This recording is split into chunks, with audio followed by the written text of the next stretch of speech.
وتجعلون رزقكم أنكم تكذبون فلولا إذا بلغت الحلقوم وأنتم حينئذ تنظرون ونحن أقرب إليه منكم ولكن لا تبصرون فلولا إن كنتم غير مدينين ترجعونها إن كنتم صادقين فأما إن كان من المقربين فروح وريحان وجنة نعيم فروح وريحان وجنة نعيم وأما إن كان من أصحاب اليمين فسلام لك من أصحاب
Bismillahirrahmanirrahim. Rabbi shrah li sadri wa yassir li amri wahlul 'uqdatam min lisani yafqahu qawli.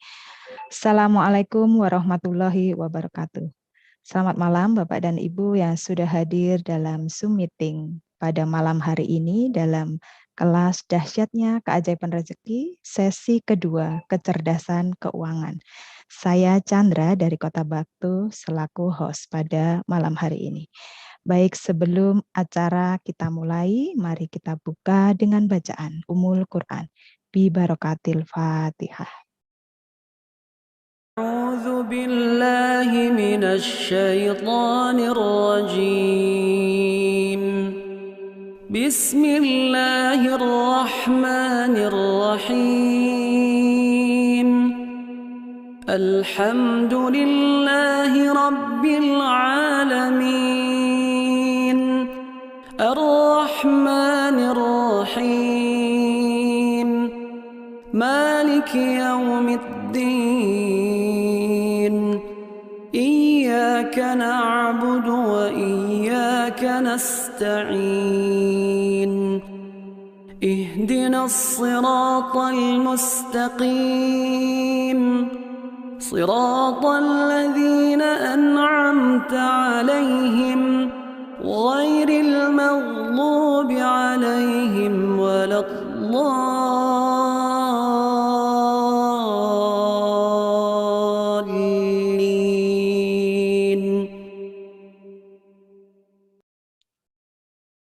Amin, amin, amin ya robbal alamin. Baik Bapak dan Ibu, hari ini kita akan menghadirkan seseorang yang sangat luar biasa. Dahulu beliau adalah seorang bidan PNS. Beliau miskin, bahkan hidupnya dikejar-kejar hutang. Jangankan untuk ke Baitullah, untuk menebus biaya persalinannya saja, beliau tak mampu. Bahkan hingga harus ditahan oleh pihak rumah sakit. Namun berubah semenjak bertemu dengan komunitas miliarder berkah dan mengamalkan ilmu keajaiban rezeki, Allah rubah hidupnya hingga menjadi sukses miliarder. Beliau mengumrohkan hingga lebih dari 10 kali. Berhaji plus bersama pasangan. Berkeliling negara, lebih dari 10 negara di benua Asia dan Eropa. Baik, mari kita saksikan video profil beliau berikut ini.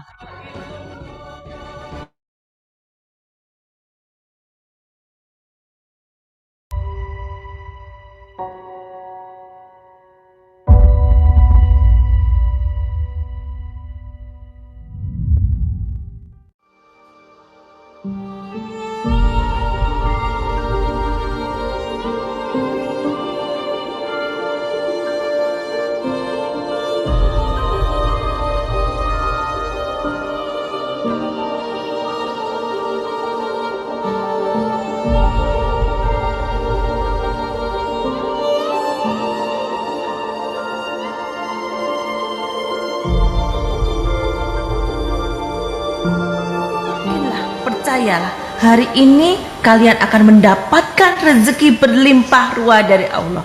Percayalah, yakinlah.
Masya Allah, tabarakallah. Baik Bapak dan Ibu, mari kita rendahkan hati kita kita buang seluruh prasangka negatif agar Allah mengangkat derajat kita bersama. Kita hadirkan beliau yang luar biasa, Ibunda Hajah Mariana Susanti.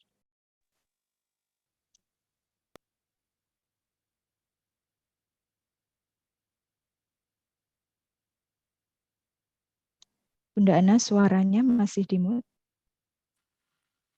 Bismillahirrahmanirrahim.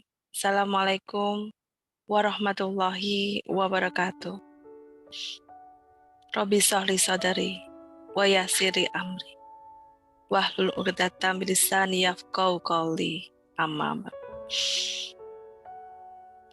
Mengenal sosok sang mentor sekaligus guru kehidupan saya, Bapak Haji Juli Irmayanto, yang mengajarkan kepada saya tentang menata hati yang syukur, ikhlas, dan sabar, pikiran yang senantiasa positif, dan sikap yang senantiasa memuliakan dan membahagiakan banyak orang. Berkawasilah beliau, kehidupan saya yang dulunya dikejar-kejar hutang, berpindah-pindah rumah kontrakan, bahkan pernah ditahan pihak rumah sakit karena tidak bisa membayar uang persalinan. Berkah mengamalkan ilmu keajaiban rezeki dan bimbingan mentor kami tercinta, Allah rubah kehidupan saya menjadi penuh keajaiban. Tidak hanya hutang-hutang saya lunas satu persatu, tapi keinginan saya dan cita-cita saja terwujud satu demi satu. Bapak Haji Juli Irmayanto tidak hanya mengajarkan tentang ilmu hati, pikiran, dan sikap. Beliau juga mengajarkan kepada kami bagaimana menjadi insan yang khairun nas anfa'uhum linnas. Insan yang kaya hati, ilmu, harta, dan amal. Kekayaan tidak membuat kita semakin takabur, tapi membuat kita semakin takwa kepada Allah. Dengan kekayaan, kita bisa membantu banyak orang. Dengan kekayaan, kita bisa menunaikan rukun Islam yang kelima. Dengan kekayaan, kita bisa membangun rumah tahfiz. Dan kami murid-muridnya sangat beruntung mengenal sosok Bapak Haji Juli Irmayanto. Walaupun 1 tahun sudah beliau meninggalkan kami, namun ilmu beliau, pesan beliau selalu ada di hati kami. Dan kami murid-muridnya berjanji akan terus mengamalkan ilmu ini agar semakin banyak orang yang terbantu kehidupannya dan mengalami atau mendapatkan keajaiban dalam hidupnya. Malam hari ini, saya juga akan menghadirkan salah satu murid kesayangan beliau. Berkah wasilah bimbingan sang mentor guru kami tercinta, Bapak Haji Juli Irmayanto. Beliau bisa melewati hidup yang penuh kesulitan, dikejar-kejar hutang, berpindah-pindah rumah kontrakan, bahkan pernah dihadapkan pada pilihan harus membayar denda atau harus masuk penjara. Alhamdulillah, berkah wasilah Bapak Haji Juli Irmayanto, kehidupannya berubah 180 derajat dan sekarang menjadi seorang yang sukses miliarder. Sebelum kita hadirkan beliau, kita simak video profil tukang cuci berubah menjadi sukses miliarder.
Baik ayah bunda sekalian, mari kita rendahkan hati kita. Kita buang semua prasangka negatif. Kita hadirkan beliau, founder komunitas Biadab Berkah TCA, Bapak Haji Harun Ar-Rasyid. Baik, terima kasih Bunda Ana atas waktunya. Bismillahirrahmanirrahim, Bapak Ibu, sahabat semuanya dari manapun berada, dari seluruh tanah air, bahkan ada yang dari mancanegara. Saya ucapkan Assalamualaikum warahmatullahi wabarakatuh. Alhamdulillahirrabbilalamin. Asyhadu an la ilaha illallah wa asyhadu anna Muhammadar Rasulullah. Allahumma sholli ala sayyidina Muhammad wa ala ali sayyidina Muhammad. Baik, sahabat semuanya, apa kabar? Mudah-mudahan selalu sehat. Saya doakan yang saat ini terlilit utang piutang, mudah-mudahan gak pakai lama hutangnya segera lunas. Yang saat ini mungkin punya cita-cita pengen hadir ke tanah suci, saya doakan mudah-mudahan dengan izin Allah, ridha Allah, bisa segera hadir ke tanah suci, sehingga suatu ketika kalau Allah panggil kita ke rahmatullah, kita kembali dalam kondisi Islam kita sempurna. Amin, amin ya rabbal alamin. Baik Bapak Ibu, terima kasih kembali jumpa ya dalam kajian DKR, Dasarnya Keajaiban Rezeki. Hari ini adalah pertemuan kita yang kedua. Kemarin kita sudah sama-sama belajar ya. Kemarin kita membahas tentang sumbatan rezeki. Kemarin kita sudah membahas tentang takaran rezeki. Kenapa sih kita sudah kerja keras, banting tulang, tapi yang terjadi kok utangnya malah numpuk? Kita sudah kerja keras, meninggalkan keluarga, merantau sampai ke luar negeri, ujungnya juga, mohon maaf, terlilit hutang piutang. Ternyata salah satu penyebabnya adalah karena ada yang namanya sumbatan rezeki. Apa itu kemarin? Prasangka. Apa itu kemarin? Yaitu ada dosa kita kepada Allah, kepada orang tua kita, kepada pasangan kita, atau kepada siapa saja. Kemudian kenapa kok kita selalu gagal dalam bisnis gitu ya? Ternyata salah satu penyebabnya adalah karena takaran kita kecil. Selama takaran kita kecil, maka rezeki akan tumpah. Makanya kemarin kita bahas kalau pengen takarannya luas, yuk kita perbaiki dengan siapa kita bergaul, kemudian upgrade kapasitas diri kita, yaitu perbaiki hati, pikiran, dan sikap.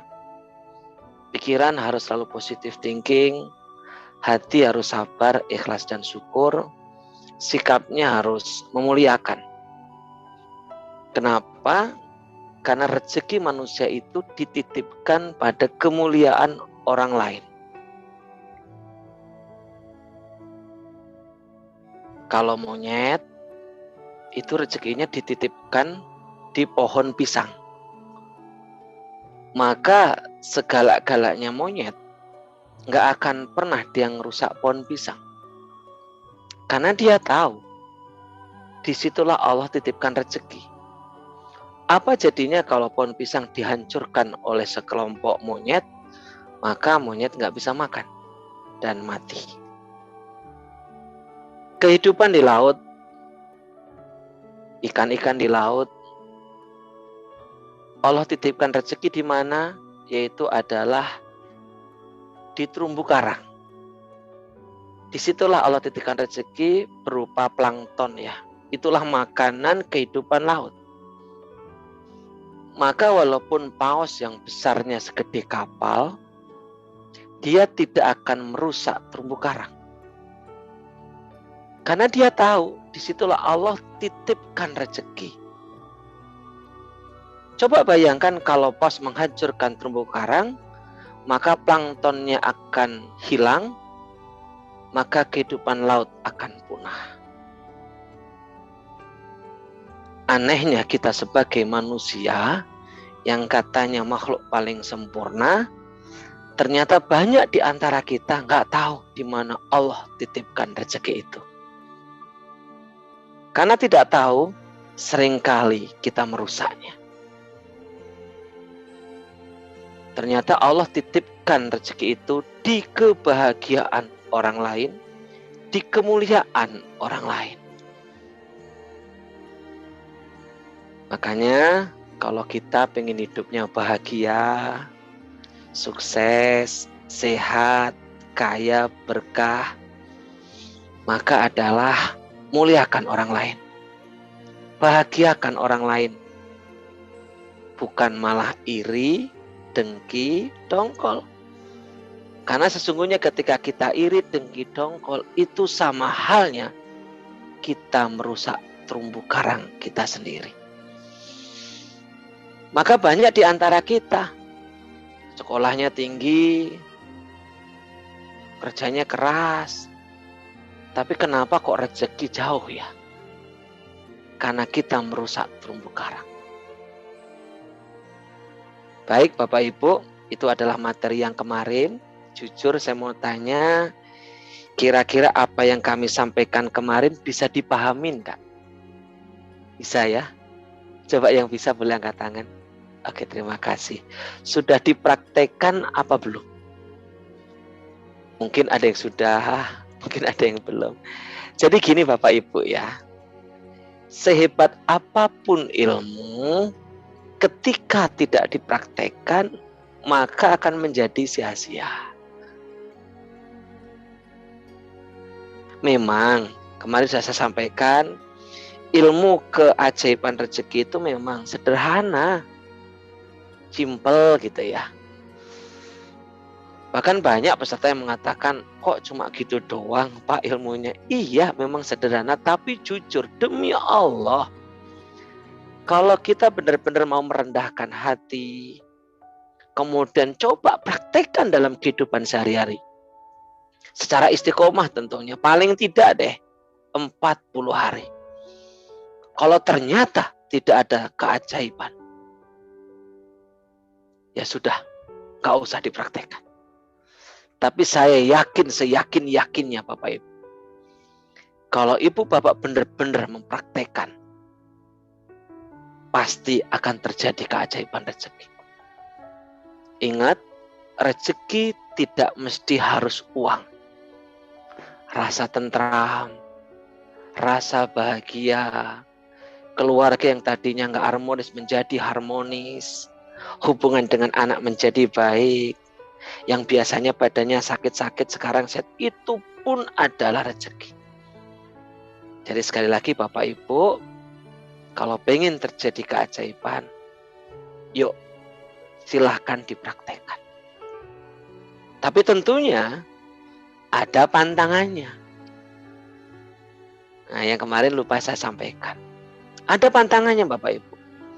Kalau pantangan ini Ibu Bapak lakukan, maka keajaiban rezekinya akan rontok. Maka keajaiban rezekinya tidak terjadi. Misalkan, sudah memperbaiki hubungan dengan orang tua, sudah menjalin silaturahmi, sudah minta maaf kepada orang tua, sudah memperbaiki hubungan dengan pasangan, kemudian sudah melakukan sedekah subuh, sudah melakukan terapi keajaiban rezeki. Ingat kemarin yang ada 3, terapi memaafkan, terapi ikhlas, dan terapi syukur. Semuanya sudah dilakukan. Tapi ingat, gara-gara satu hal ini, semuanya akan menjadi sia-sia. Ini pesan saya. Apa itu Pak pantangannya? Pantangannya adalah mengeluh. Ketika Ibu Bapak mengeluh, maka keajaiban rezeki itu akan menguap. Berapa banyak di antara kita, Pak Harun, saya sudah praktekkan ilmu keajaiban rezeki Pak Harun. Saya sudah menjalin hubungan dengan orang tua, saya sudah sepuh. Buktinya nggak ada perubahan. Tuh ngeluh kan? Ingat Bapak Ibu, Allah udah sampaikan. Barang siapa yang mengeluh, maka azabku pedih. Jadi ketika ibu bapak mengeluh, sesungguhnya kita mengundang musibah. Kita mengundang azab kita sendiri. Makanya ibu bapak, saran saya kalau pengen hasilnya benar-benar maksimal terjadi keajaiban rezeki, tolong jangan mengeluh. Apapun yang terjadi, ridho. Apapun yang terjadi, selalu berbaik sangka kepada Allah. Bisa kira-kira? Jadi Bapak silahkan dipraktekkan ya. Kemarin ada cerita menarik ya. Bukan kemarin ya. Kajian yang beberapa saat yang lalu. Itu ada seorang bapak. Ya kurang lebihnya beliau ngubungin saya. Apa benar ini Pak Harun? Ya saya sendiri, ada yang bisa dibantu Bapak. Pak, ilmu keajaiban rezekinya itu cuma gitu doang ya. Saya mau nanya keajaiban rezekinya di mananya Pak? Beliau nanya sama saya. Saya bilang ke Bapak, Bapak sudah ikut kajian kami? Sudah? Sudah dipraktikkan belum? Apanya yang saya harus praktekkan? Kemudian saya nanya, kalau boleh tahu, Bapak punya masalah apa? Kemudian beliau cerita. Ternyata beliau ini dulu orang sukses. Ya, saya katakan ya orang kaya deh. Punya rumah, punya mobil, pokoknya punya segalanya deh beliau dulu. Tapi karena suatu hal beliau mengalami yang namanya kebangkrutan, sehingga rumahnya terjual, mobilnya terjual, asetnya terjual, dan keluarganya hancur. Singkat cerita, istrinya minta cerai, anak-anaknya ikut istrinya. Jadi beliau hidup sebatang kara. Jadi ceritanya beliau itu bingung karena dia masih punya hutang dan dikejar-kejar sama yang menagih. Ya dia berharap dengan ikut kajian ini mungkin bayangannya dia itu dikasih pusaka kali ya. Mungkin saya dikira ngasih kodam kali ya. Mungkin bayangannya beliau nanti dikasih amalan atau dikasih apa, tiba-tiba dapat uang banyak. Dan itu nggak mungkin lah Bapak Ibu. Jadi beliau ini singkat cerita stres, bingung, putus asa gitu. Harus ngapain? Nah pas waktu lihat kajian kami, beliau mendengarkan, kok begini doang kata beliau. Terus saya sampaikan, Bapak, jujur Bapak mau berubah? Ya maulah. Kalau memang Bapak berubah, coba. Saya mau nanya. Kapan terakhir Bapak komunikasi dengan orang tua? Kemudian beliau menjawab, saya sudah lama. Saya sudah lama sekali gak ketemu orang tua saya. Kenapa Pak? Beliau mengatakan, saya banyak masalah dengan orang tua. Saya malu.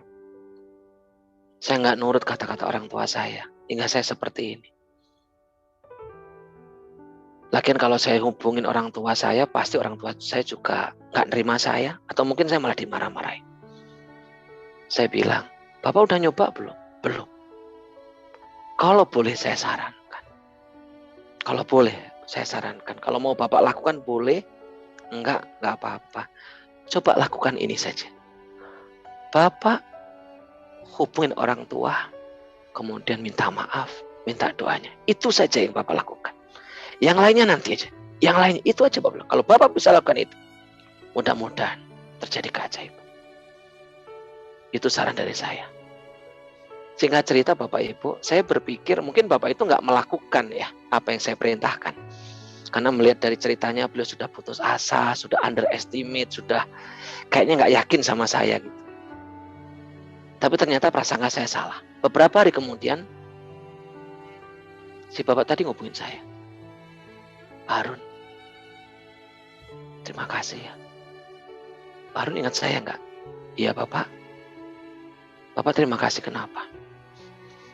Saran Pak Harun, malam itu saya beranikan diri untuk menelpon orang tua saya.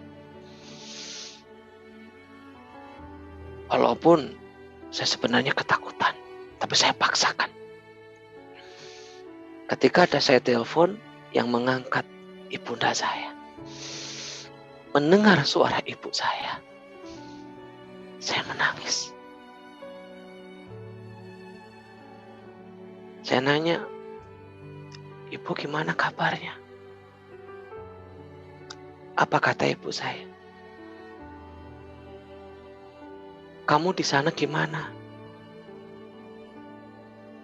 Kamu sehat kan? Kalau ada waktu, pulang. Nanti ibu masakin sayur asem kesukaan. Cuma itu yang dijawab ibu. Beliau nangis, gemeter, gak bisa ngomong apa-apa. Beliau cuma bilang, ibu, aku mau pulang. Telepon ditutup. Malam itu si bapak tidur dengan nyenyak. Beliau cerita sama saya, selama ini saya gak pernah bisa tidur. Saya insomnia. Gak pernah bisa tidur. Kalaupun tidur gak pernah nyenyak. Harus pakai obat. Tapi setelah telepon ibu saya, malam itu saya seperti tidur dalam pelukan ibu saya. Saya tidur nyenyak, senyenyak-nyenyaknya. Saya merasa tentram, damai, tenang. Yang selama ini saya gak pernah nemukan. Terima kasih Pak Harun. Saya janji saya mau pulang. Saya mau rawat ibu saya. Sebelum ibu saya akan pergi selama-lamanya. Halo Bapak Ibu, apakah ini bukan keajaiban? Memang bukan uang. Bukan. Ini keajaiban Bapak Ibu. Dan banyak sekali alumni-alumni yang sudah bercerita keajaiban-keajaiban dalam hidupnya. Makanya Ibu Bapak, kalau pengen terjadi keajaiban, praktekkan dan ingat, jangan mengeluh. Karena ketika mengeluh, ilmu keajaibannya gak akan ada gunanya. Kemudian Bapak Ibu, kemarin kita sudah belajar bersama-sama tentang terapi keajaiban rezeki. Masih ingat? Ada 3 terapi kemarin. Terapi maaf, terapi ikhlas, terapi syukur. Terapi ini tujuannya apa sebenarnya? Ini memprogram alam bawah sadar kita gitu. Jadi alam bawah sadar kita sebenarnya bisa diprogram Bapak Ibu. Kalau programnya negatif, ya jeleklah hidup kita. Kalau programnya positif, baiklah hidup kita. Kalau programnya gagal terus, maka gagal terus. Kalau programnya sukses, semua itu bisa diprogram. Makanya terapi ini tuh memprogram kita. Biar apa? Biar kita bisa memaafkan masa lalu. Hidup kita ini cuma 3 bagian Bapak Ibu. Masa lalu, sekarang, masa depan. Kita di posisi di mana? Kita ini di tengah Bapak Ibu. Masa lalu itu nggak bisa diulang. Orang yang terjebak di masa lalu biasanya hidupnya sedih terus, gelisah terus.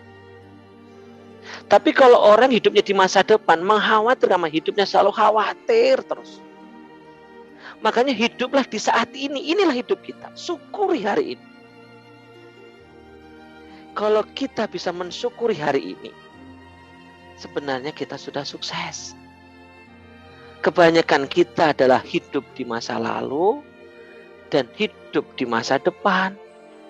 Dan kita nggak pernah menemukan kebahagiaan di saat ini. Sudahlah, masa lalu biarlah berlalu. Makanya yuk kita maafkan masa lalu kita. Dengan apa caranya? Tadi dengan terapi memaafkan. Karena Bapak Ibu, orang yang terjebak di masa lalu, sesungguhnya dia menghancurkan masa depan dan masa sekarang. Saya ada cerita. Seorang wanita, karir, beliaunya hebat, cantik, punya suami. Sayang suaminya itu penghasilannya di bawah dia. Dan wajahnya juga biasa. Jadi yang ceweknya pinter, sukses, cantik. Yang cowoknya itu biasa, penghasil dikit. Akhirnya rumah tangganya itu jadi kurang harmonis. Singkat cerita, si suaminya yang gak betah, yang mungkin merasa kurang dihargai. Singkat cerita, suaminya ini mohon maaf punya wanita idaman lain. Si wanita, si istri gak terima, dia marah semarah-marahnya. Kamu suami brengsek, kurang apa aku? Aku cantik.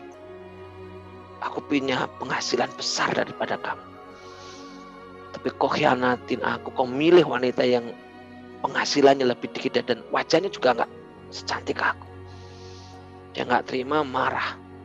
Dan suami tadi memilih meninggalkan istrinya dan menikahi wanita itu. Mungkin bagi suaminya karena dia merasa tidak dihormati.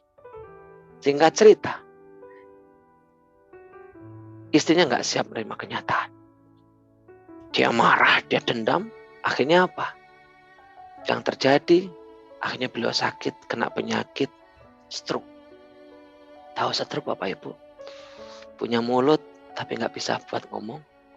Punya tangan, tapi nggak bisa digerakkan. Punya kaki, tapi nggak bisa buat jalan. Jadi di kursi roda. Otomatis kalau stroke, ya biayanya mahal. Uangnya yang selama ini dikumpulkan pelan-pelan habis untuk mengobati si wanita tadi, tapi nggak kunjung sembuh. Dan otomatis dia dikeluarkan dong dari perusahaannya.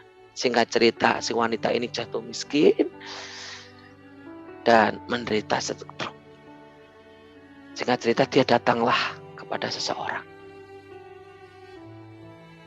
Saya pengen berobat untuk penyakit saya pengen sembuh. Ditanyalah sama istilahnya ahlinya ya. Ibu mohon maaf, apakah ibu punya dendam di masa lalu? Si ibu nangis. Kok Bapak tahu? Boleh ceritakan? Beliau menceritakan kalau beliau pernah disakiti oleh suami. Kemudian saran dari ahlinya tadi sederhana. Ibu serius pengen sembuh. Iya. Maafkan suami. Cuma itu. Maafkan suami. Itu obat dari saya. Apa yang terjadi? Si ibu tadi nggak terima. Mohon maaf. Kalau untuk memaafkan, saya nggak akan pernah sampai mati pun nggak akan pernah memaafkan suami saya. Saya nggak akan terima sampai kapan. Kasih obat selain itu, berapapun saya akan bayar. Tapi kalau untuk memaafkan, saya nggak. Mohon maaf ibu, kalau ibu nggak bisa memaafkan, saya nggak bisa membantu ibu. Oke. Si ibu tadi pulang. Singkat cerita Bapak Ibu, si ibu itu makin parah, makin kurus, makin sampai mulutnya itu keluar air liurnya. Jadi wajah yang dulu cantik udah hilang sama sekali, kelihatan tua. Baunya pun juga bau khasnya orang sakit. Makin parah pokoknya. Kalau ngelihat makin kasihan. Si ibu tadi akhirnya sengaja kembali lagi berobat ke orang tadi. Ibu, obatnya sama. Maafkan masa lalu. Selama ibu nggak bisa memaafkan, selamanya ibu akan menderita. Akhirnya si ibu tadi, oke, bantu saya untuk memaafkan masa lalu. Akhirnya diterapilah ibu tadi. Coba ikutin saya. Ibu ikutin pelan-pelan. Saya maafkan suami saya. Saya ridho. Saya ikhlas. Demi kebaikan saya ke depan. Saya maafkan. Saya ridho. Cuma begitu aja, memaafkan masa lalu. Tinggal cerita, ibu itu akhirnya sembuh. Dia sembuh normal, dia bisa beraktivitas kembali. Hanya gara-gara memaafkan. Ini penting Bapak Ibu. Jangan-jangan hari ini kita menderita. Jangan-jangan hari ini rezeki kita seret. Karena kita punya dendam di masa lalu. Selama dendam itu kita nggak netralkan. Selama masa lalu itu kita nggak maafkan. Jangan harap kita menemukan kebahagiaan. Kisah ini nyata Bapak Ibu.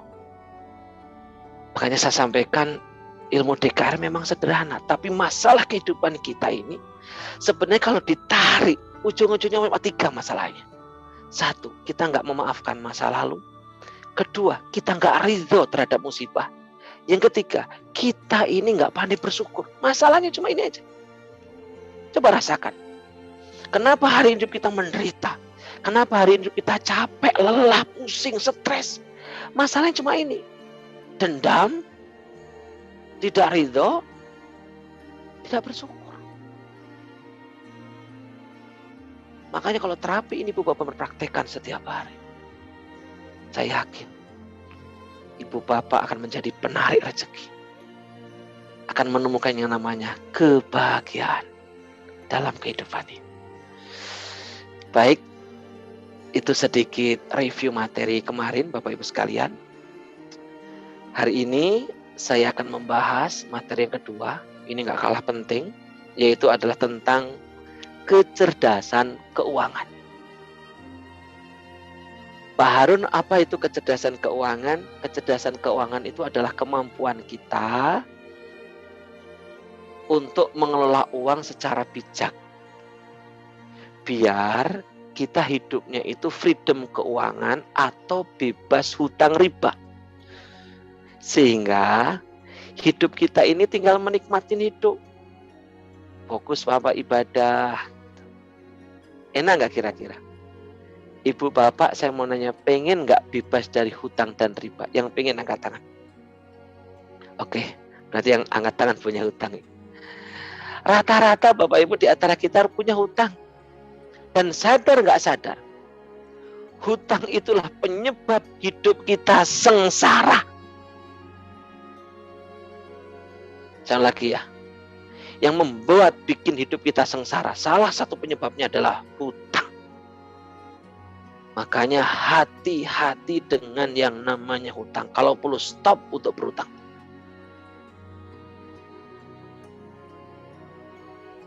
Apalagi yang mengandung riba. Hati-hati. Kalaupun toh kita pengen berhutang, kalau kepepet banget, berhutanglah secara syariah agar berkah dunia dan akhirat. Karena jujur Bapak Ibu, hutang itu kalau nggak hati-hati bikin sengsara. Serius. Saya sudah pernah ngalamin bagaimana rasanya menderitanya punya hutang. Hidup kita itu jadi stres berkepanjangan. Siang nggak tenang, malam gelisah. Ada suara telepon, ding ding ding ding ding, jantung saya itu bisa nyeri Bapak Ibu. Karena bayangan saya itu adalah orang yang menagih utang saya. Akhirnya terjadi apa? Handphone saya matikan.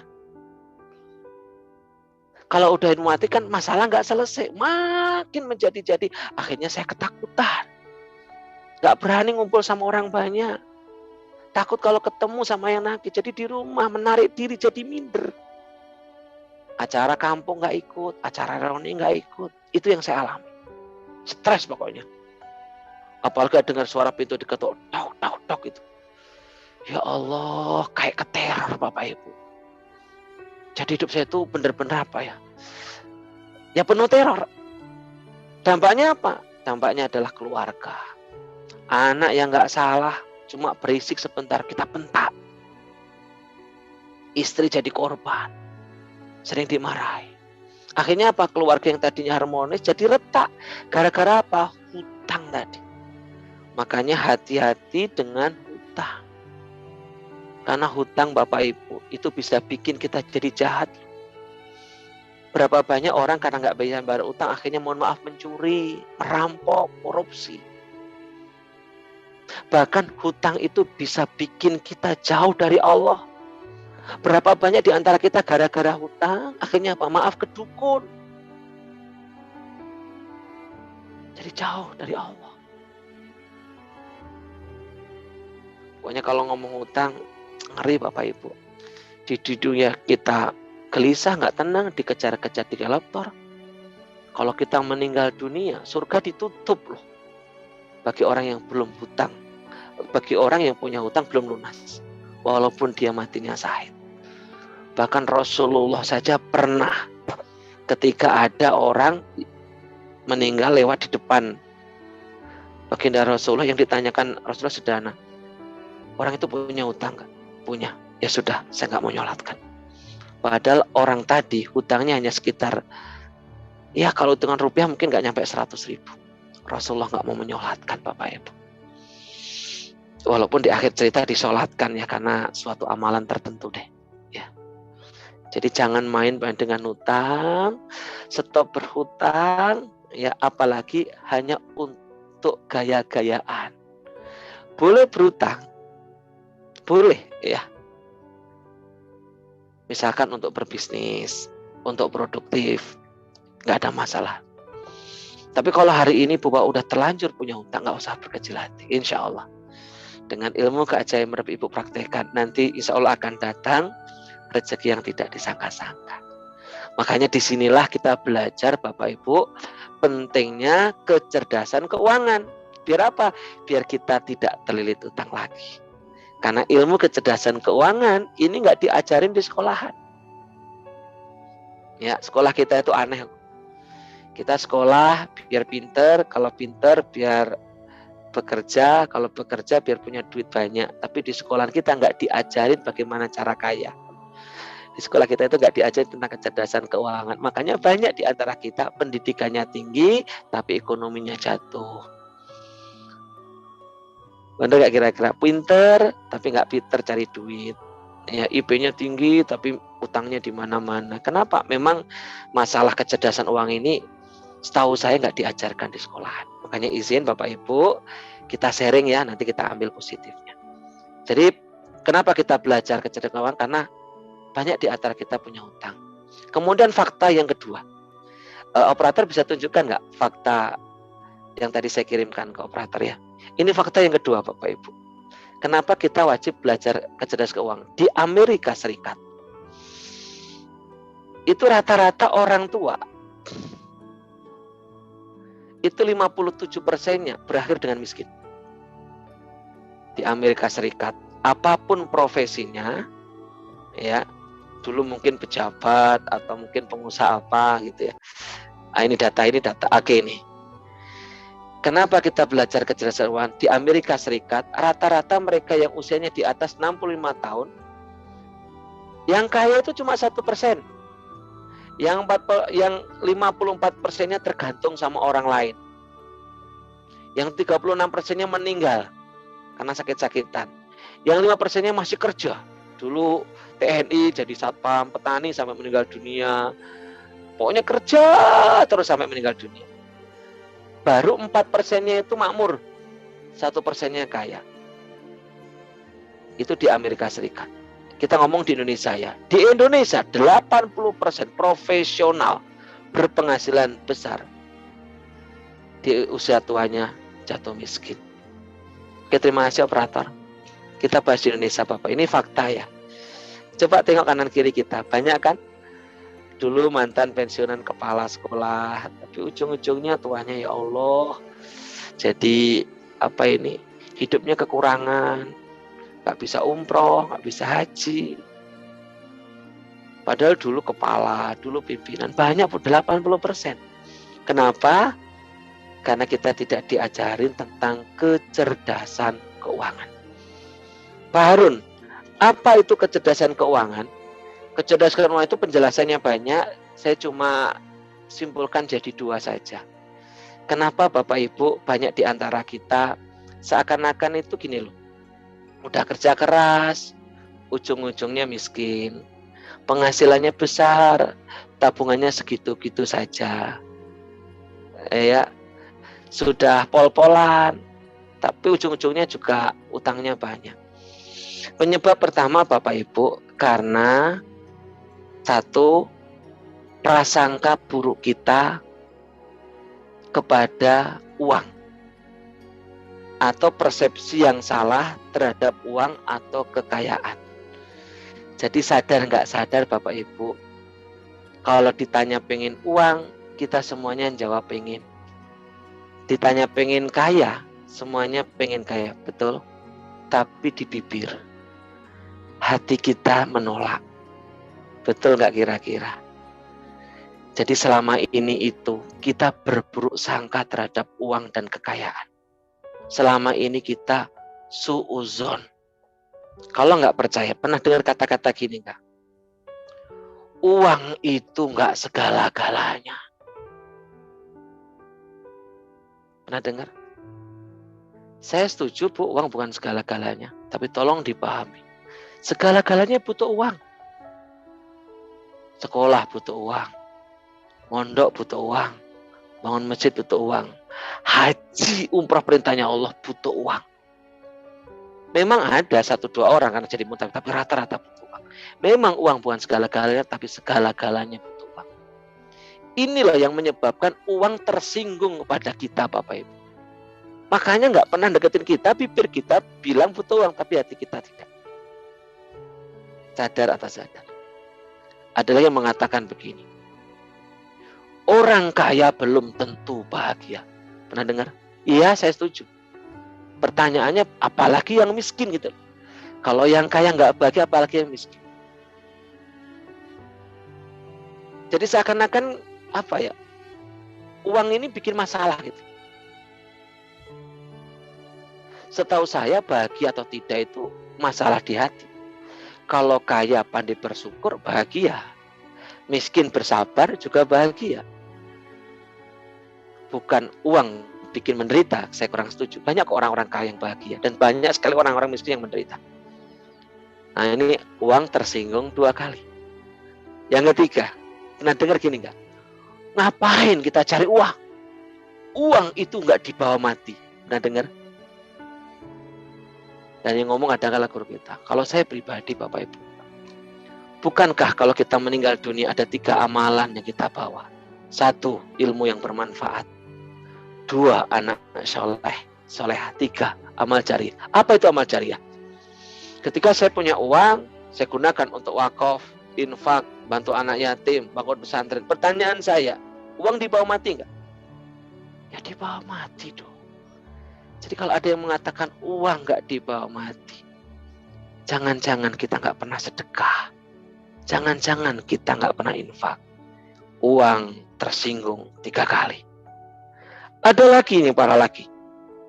Yang penting itu cinta Pak. Uang itu nggak penting, setuju. Tapi apa salahnya kalau cinta itu ada uangnya? Tentu akan lebih indah. Setuju nggak kira-kira? Kemudian ada lagi yang mengatakan begini.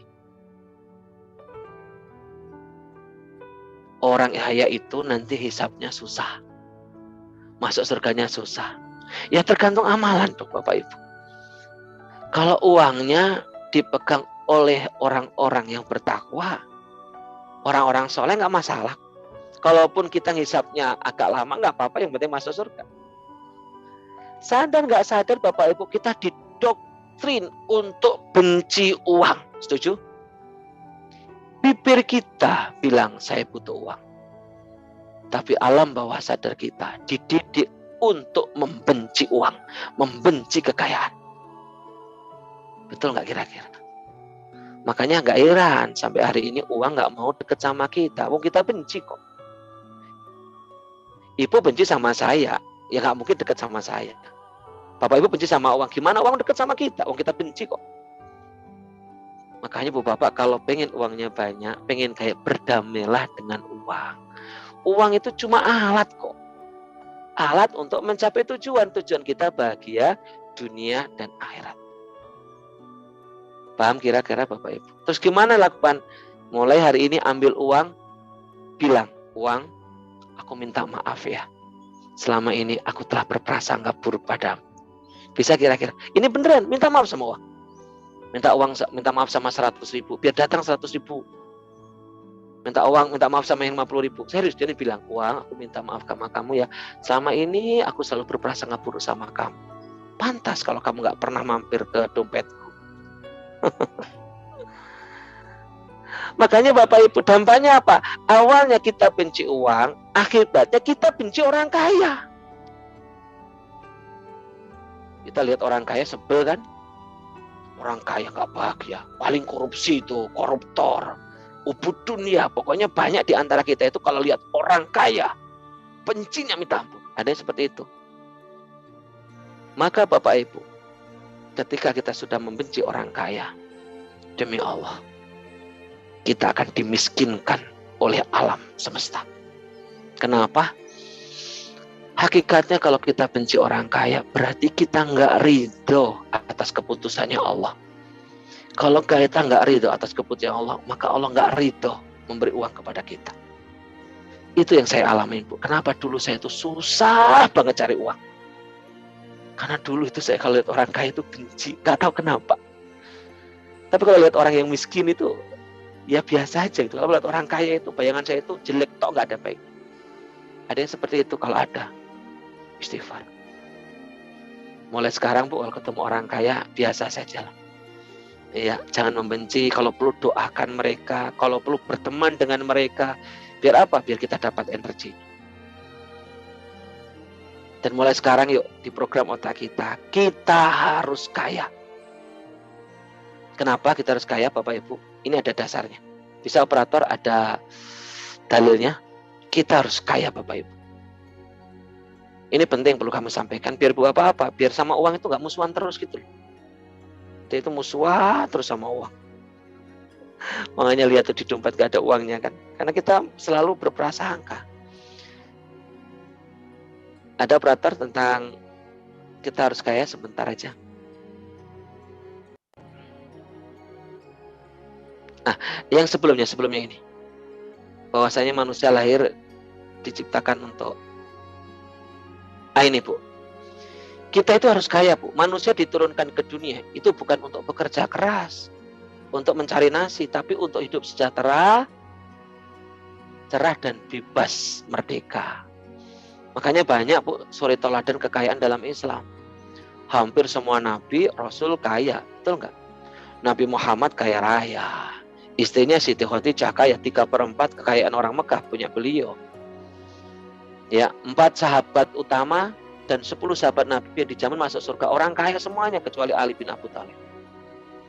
Islam masuk di Indonesia oleh saudagar kaya. Ketua Wali Songo Maulana Maghribi adalah orang kaya. Pendiri NU Muhammadiyah orang kaya. Next lagi.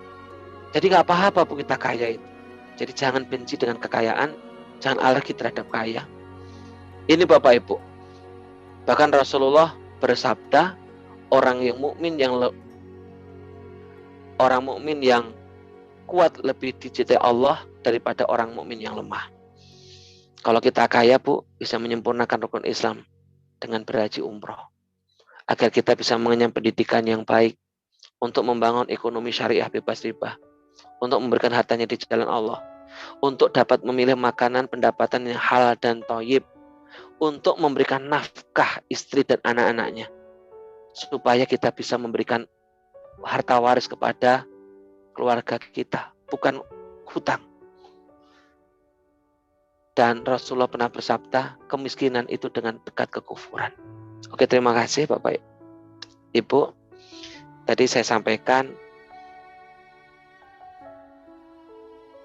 bahwasanya kenapa hari ini kita susah cari duit, bisa jadi karena sadar nggak sadar kita ini membenci uang, ya. Jadi mulai hari ini nanti berbaiklah sama uang, berdamailah sama uang. Uang nggak ada yang salah Bapak Ibu, uang itu netral, uang hanya alat bukan tujuan, ya. Alat untuk umroh, untuk haji, beli sarung, bangun masjid, ya. Mulai malam hari ini, yuk kita baikan, minta maaf sama uang. Mudah-mudahan kalau udah minta maaf, nanti uang akan kembali ke dompet Bapak Ibu semuanya. Jangan benci orang kaya, jangan benci orang sukses, ya. Justru doakan mereka, karena mendoakan mereka sesungguhnya kembali kepada diri kita. Dan kaya itu nggak apa-apa, ya. Yang penting amalannya adalah pandai bersyukur dan berbagi. Tapi kalau ayah bunda pengen miskin juga nggak apa-apa, amalannya adalah sabar dan positive thinking. Jangan sampai kita memilih miskin, tapi kita ngomel-ngomel terus, atau kita memilih kaya, tapi sombong. Jangan, ya. Jadi kalau kaya, amalannya apa? Bersyukur dan berbagi. Kalau miskin, amalannya adalah bersabar dan husnudzon. Insya Allah, dua-duanya bisa jalan menuju ridhonya Allah.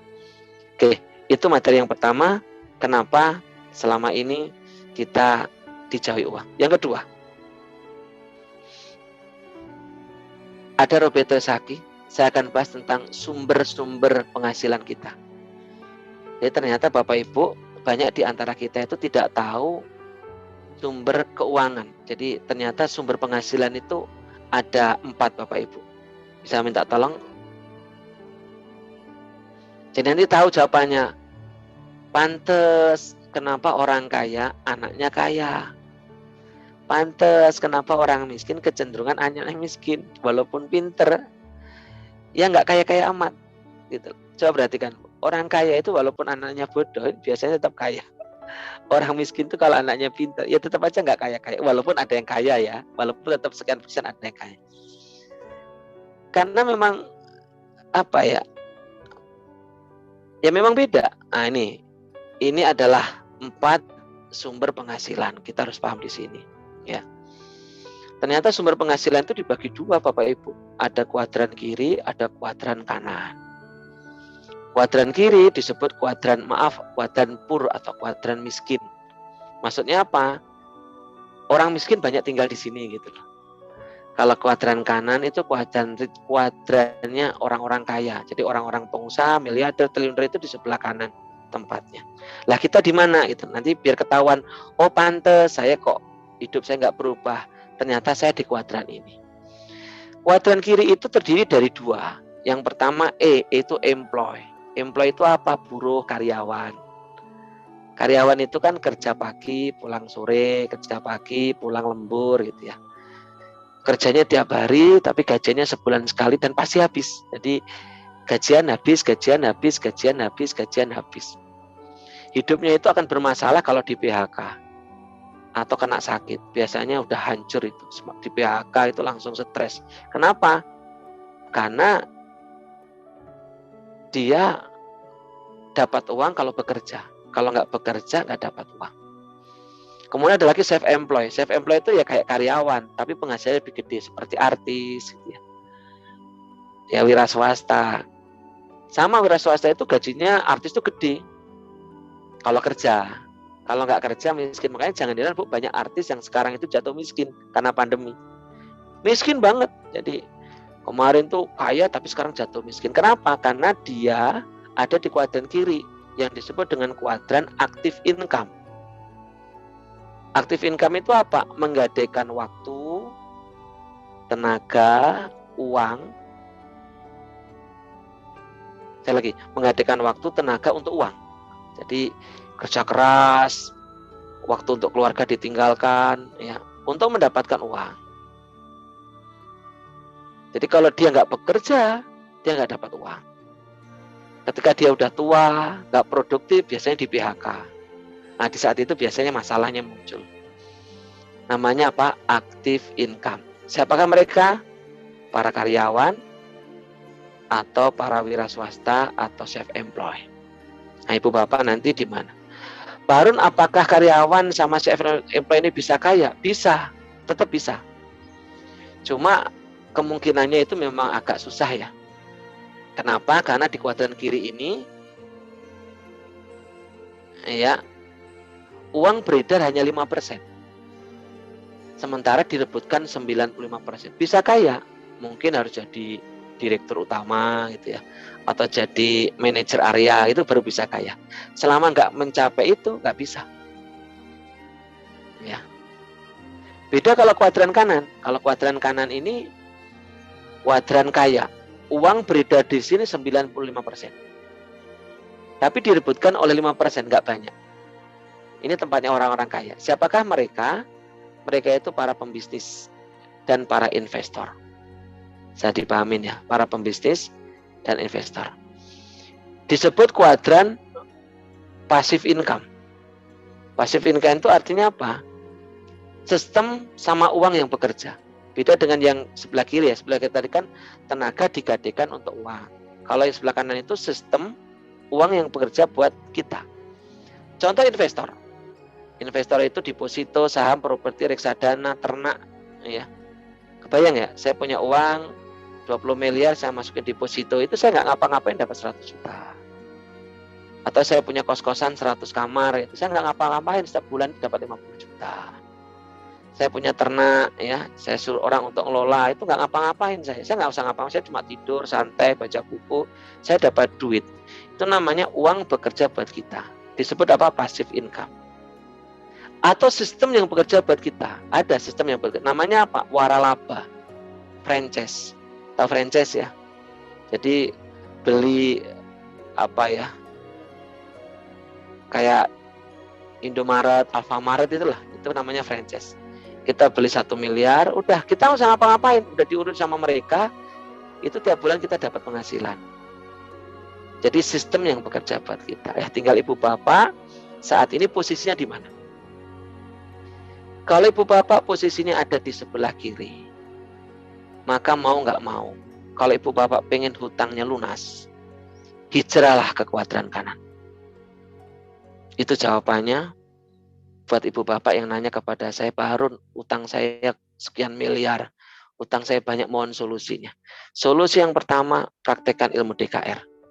Pengaruhnya 90%. 10%-nya hijrahlah kuadran kanan. Sekali lagi ya, 10%-nya hijrahlah kuadran kanan. Kuadran kanan itu apa? Silakan milih. Bisnis atau investasi. Nggak apa-apa, ibu bapak jadi karyawan, tapi yuk belajarlah berbisnis. Mumpung masih muda, mumpung masih sehat, mumpung masih bekerja. Jadi kalau ada apa-apa dengan bisnisnya nggak usah khawatir karena masih kerja. Kebanyakan kita itu kalau sudah bangkrut, minus, nggak punya apa-apa, baru berbisnis. Akhirnya ketakutan. Takut ditipu lah, takut nggak jalan. Kenapa? Karena dia bergabung dalam kondisi terpuruk. Makanya mumpung hari ini masih sehat, anak-anak masih kecil, kebutuhan belum banyak, masih kerja. Ini kesempatan ibu belajar bisnis. Kenapa? Karena ingat, hai para karyawan, ada masa suatu ketika Anda akan dihentikan. Entah di PHK, atau entah pensiun. Ada masa di mana Anda tidak produktif. Di saat itulah kita baru sadar pentingnya kita berbisnis. Ketemu jawabannya Bapak sekalian? Jadi kecerdasan keuangan adalah kita harus hijrah kuadran kanan. Boleh investor. Investasi. Investasi dibagi dua. Ada akhirat, ada investasi dunia. Investasi akhirat apa? Yaitu adalah punya anak yatim, membangun pesantren, infak, ya, berbagi ilmu, sehingga suatu ketika kita meninggal dunia, amalan itu terus mengalir. Kalau investasi di dunia apa? Ini penting Bapak Ibu. Kalau bisa badan kita ini, mohon maaf, di semacam apa ya? Kalau istilah saya apa ya? Semacam asuransi lah. Diasuransikan atau BPJS ya. Buat apa? Kalau sewaktu-waktu kita sakit sudah diobatin sama negara. Banyak teman-teman saya dulu kaya raya, kena stroke, miskin menderita. Dulu kaya raya kena gagal ginjal, miskin menderita. Berapa banyak Bu orang jatuh miskin gara-gara sakit. Makanya badan ini harus diinvestasikan. diinvest. Terserah, yang penting carilah yang syariah. Waduh Pak, saya bayar tapi nggak sakit. Alhamdulillah dong nggak sakit, tinggal niatin saja investasinya untuk sedekah. Selesai, semua tergantung niat. Ya. Atau berbisnis, Bapak Ibu. Kalau berbisnis, ya tinggal ada pilihan tadi. Kalau punya uang banyak, bikinlah perusahaan besar. Kalau nggak punya uang, bikinlah waralaba. Kalau nggak punya pengalaman, utangnya banyak, silahkan belajar bisnis online networking. Tinggal pilih. Jadi Bapak Ibu, mudah-mudahan hari ini apa yang kami sampaikan bisa bermanfaat. Sebenarnya 2 hari ini udah kejawab permasalahan Bapak Ibu. Praktekkan ilmu DKR, ingat 90%. 10%-nya Ibu Bapak coba belajarlah berbisnis. Karena satu, Nabi kita Nabi Muhammad adalah pembisnis. Insya Allah yaitu Nabi selamat dunia akhirat. 9 dari 10 pintu rezeki adalah dalam dunia bisnis. Yang ketiga, bisnis itu nggak butuh latar belakang. Mau SD, mau SMP, mau SMA, mau kuliah, boleh berbisnis. Yang penting bisnis itu adalah jujur dan amanah. Maka Ibu Bapak yang hari ini ekonominya morat-marit, yang terlilit hutang, solusinya bukan minta belas kasihan orang. Nggak ada yang mengasihan Anda. Yang ada orang mentertawakan Anda. Anda yang punya hutang, Anda minta belas kasihan. Anda akan ditertawakan orang. Harga diri Anda akan hilang. Anda punya hutang, Anda berani hutang. Anda yang bertanggung jawab. Maka hutang selesaikan dengan cara apa? Berbisnislah, terserah. Banyak bisnis di luaran. Terserah apa saja. Apa saja. Pak Harun, saya sudah punya bisnis. Kalau saya sudah punya bisnis, silakan praktekkan ilmu DKR. Insya Allah. Mudah-mudahan hutang kita lunas, bahagia, dan bisa memberi manfaat kepada banyak orang. Baik Bapak Ibu, hari ini kita akan dengarkan dulu ini testimoni ya teman-teman para alumni yang hidupnya penuh keajaiban. Ya. Yang pertama ini saya undang, beliau ini dulu hanya guru les. Guru les, gajinya 500.000. Berapa sih 500.000? Nggak banyak lah. Ketemu saya hanya waktu itu saya bikin acara di Jombang waktu itu.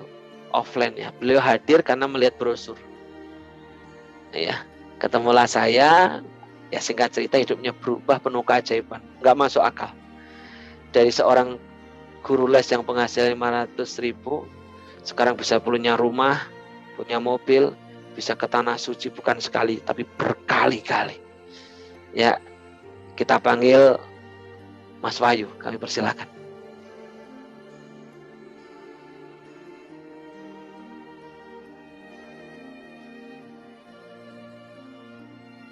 Ada Mas Wahyunya?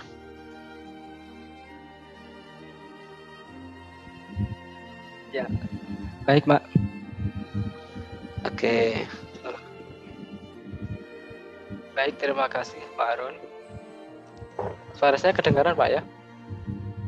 Aman Mas Wahyu, aman. Baik.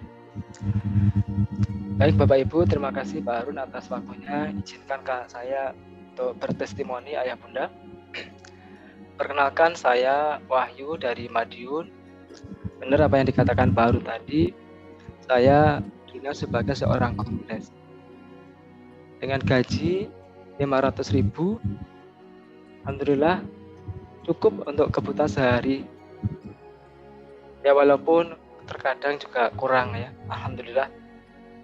Namun jauh sebelum saya jadi guru les, Ayah Bunda, izinkan saya bercerita sebentar ya.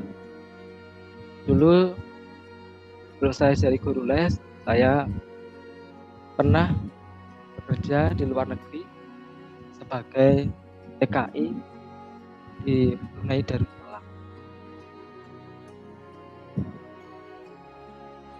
Tahun pertama alhamdulillah berjalan dengan lancar, dengan gaji yang cukup. Tahun pertama itu juga saya mendapat kabar, saya ditelepon dari rumah, "Nak, ayahmu masuk rumah sakit."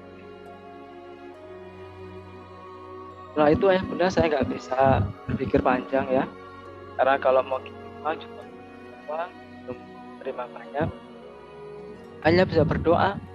Mau pulang juga belum bisa pulang, karena kontrak juga belum habis,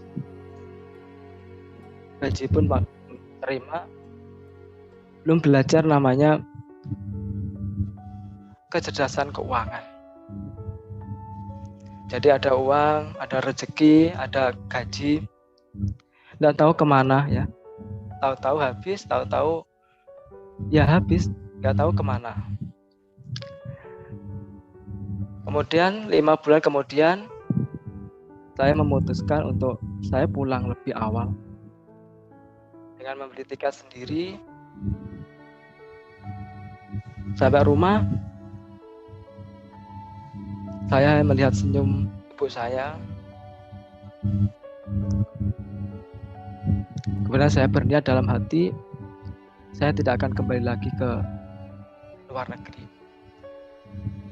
Saya ingin membahagiakan ibu saya walaupun saya hanya di rumah. Alhamdulillah,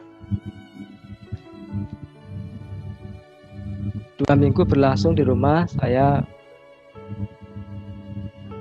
bekerja sebagai guru les dengan gaji 500.000. Singkat cerita ayah bunda, saya ketika selesai sholat Jumat, saya menemukan sebuah undangan untuk menghadiri sebuah seminar keajaiban rezeki. Di situ saya dikenalkan dengan Pak Harun, dengan Bapak Juli Irmayanto. Diajarkanlah banyak hal, banyak ilmu yang selama ini tidak pernah saya dapat di sekolahan. Diajarkanlah bagaimana caranya takaran rezeki, meluaskan rezeki. Diajarkan bagaimana caranya membahagiakan, memuliakan orang tua. Diajarkan caranya kecerdasan keuangan, dan banyak sekali ayah bunda. Terutama bagaimana kita memperbaiki yang namanya HPS, hati, pikiran, sikap. Dulu saya tidak ngikutin apa kata orang tua saya, tidak ngikutin apa yang disampaikan oleh nasihat-nasihat orang lain. Saya punya kepemikiran sendiri, tapi ternyata itu salah. Ternyata di sini dibutuhkanlah kecerdasan, kerendahan hati. Saya banyak belajar dari sini ayah bunda. Perlahan hati saya semakin baik, tidak mudah marah, pikiran selalu positif, dan selalu belajar menjadi sikap yang terbaik, sikap yang mulia. Setelah saya mempraktikkan ilmu-ilmu keajaiban rezeki, saya mulai berani bermimpi besar. Saya berniat, saya ingin bisa berangkatkan ibu saya berangkat ke Tanah Suci.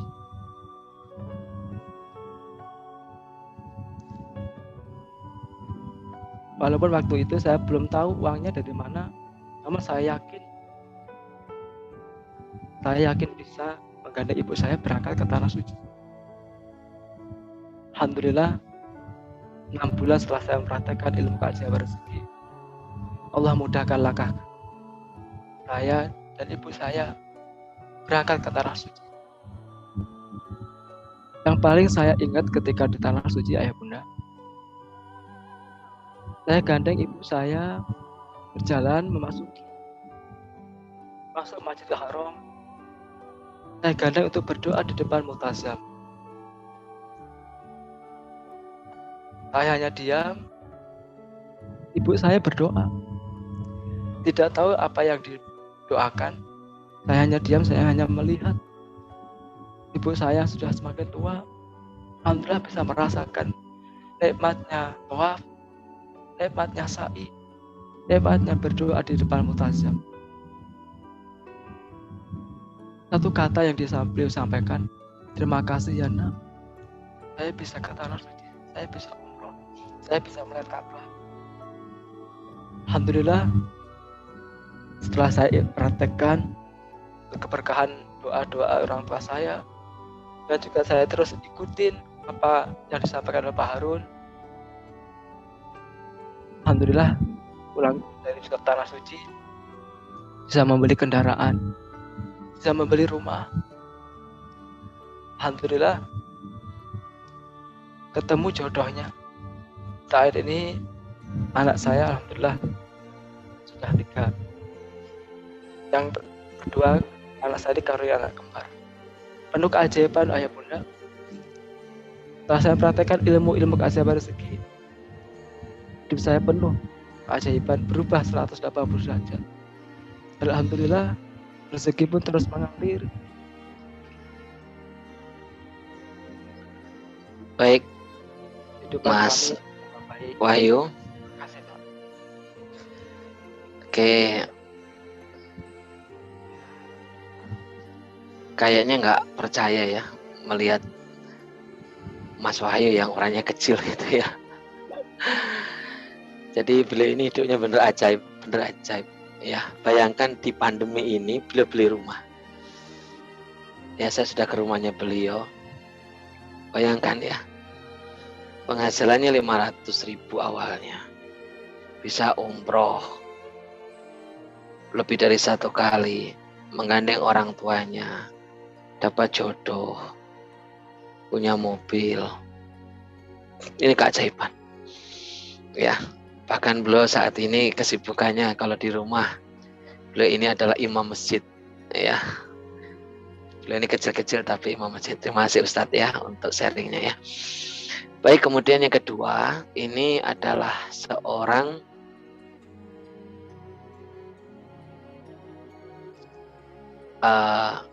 anak tukang becak dulunya.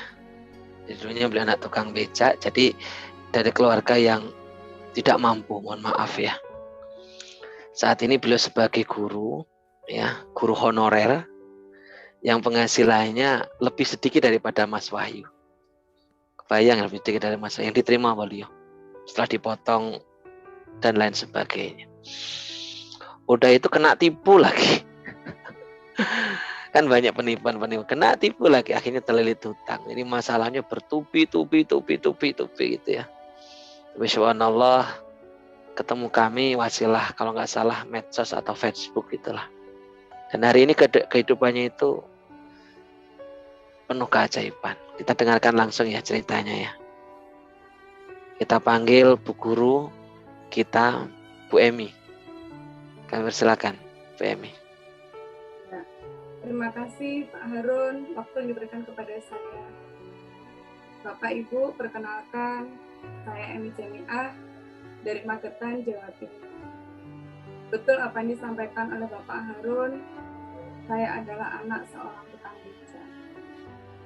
Berapa sih penghasilan seorang tukang becak saat itu? Jauh dari kata cukup Bapak Ibu. Kami sering makan dengan lauk tahu dan tempe, itu sudah bersyukur sekali. Pernah suatu hari makan telur 1 harus dibagi berempat dengan adik saya. Ini tetap saya syukuri Bapak Ibu karena keadaan orang tua yang kurang kaya ya Bapak Ibu. Tidak hanya itu, saya juga pernah mengalami yang namanya sedih dan kecewa. Ketika mau tampil dalam perayaan Hari Besar Islam, saya tidak bisa jadi tampil karena tidak mempunyai baju muslim yang layak pakai. Pastinya kecewa banget Bapak Ibu, nangis dalam hati, mau berontak tapi tidak berani. Alhamdulillah, masa kecil saya kurang bahagia Bapak Ibu. Alhamdulillah, sekarang saya jadi guru TK honorer yang sudah mengabdi 21 tahun.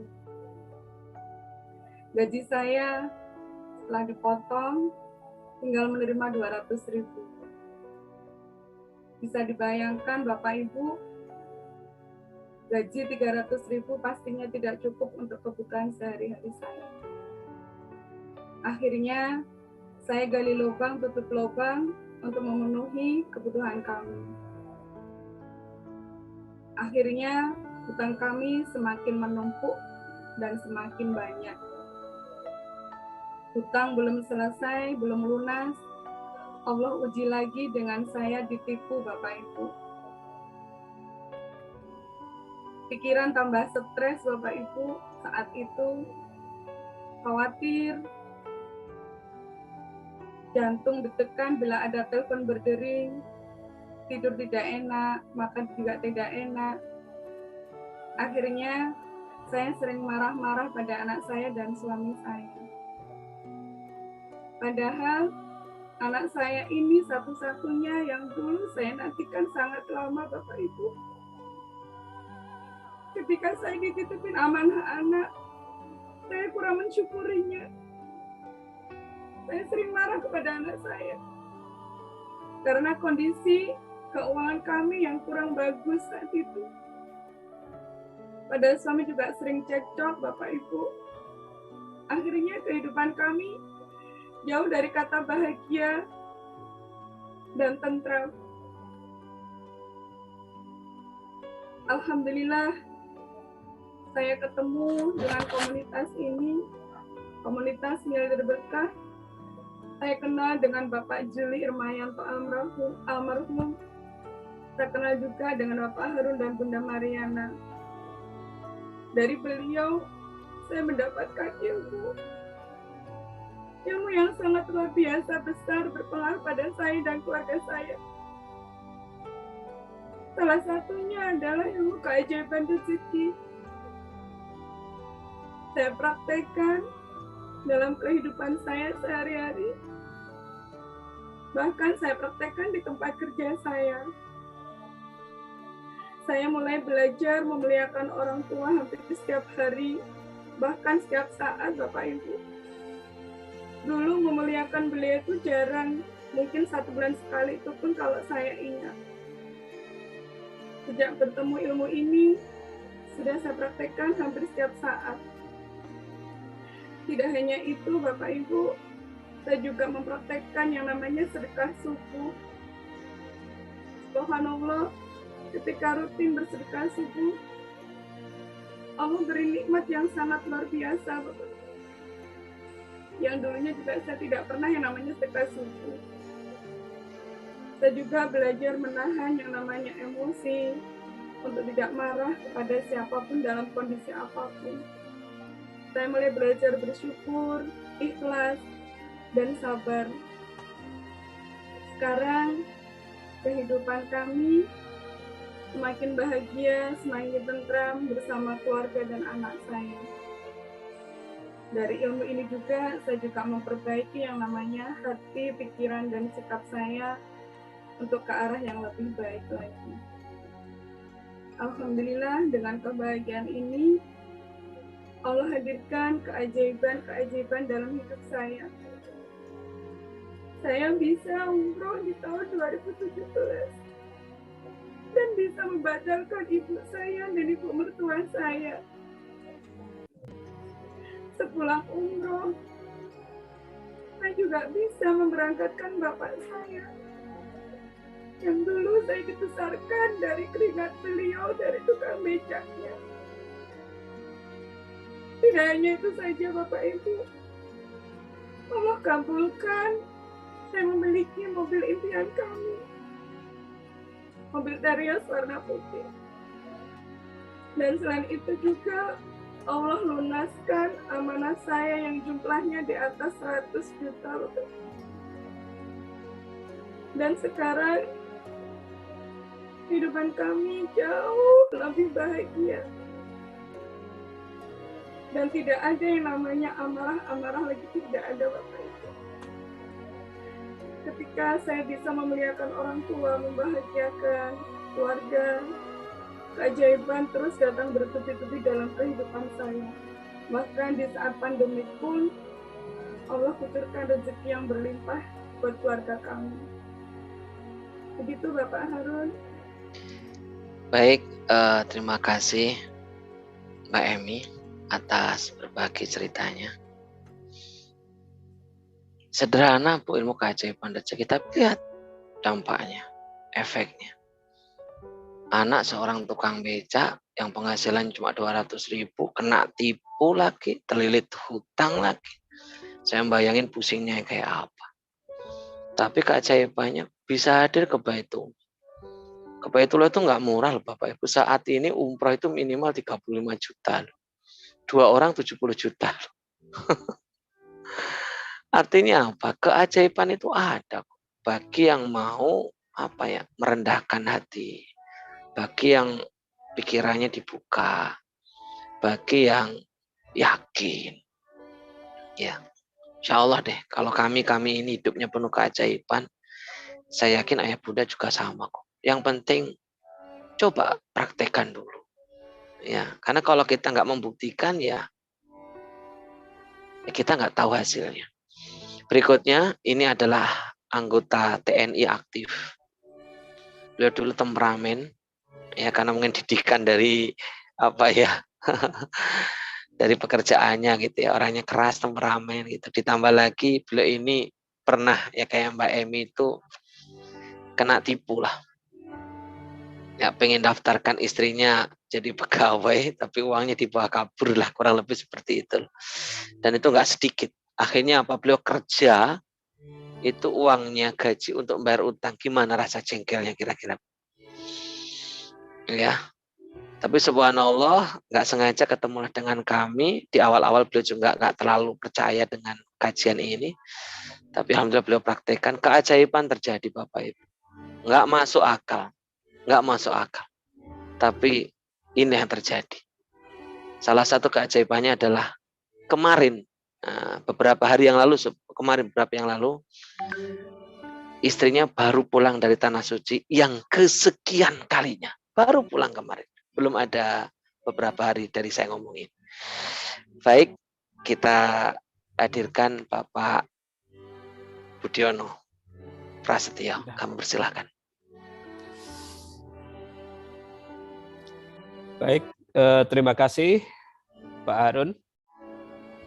Bapak Ibu semuanya, di hari ini, di malam ini, jujur Bapak Ibu, saya sangat bersyukur sekali.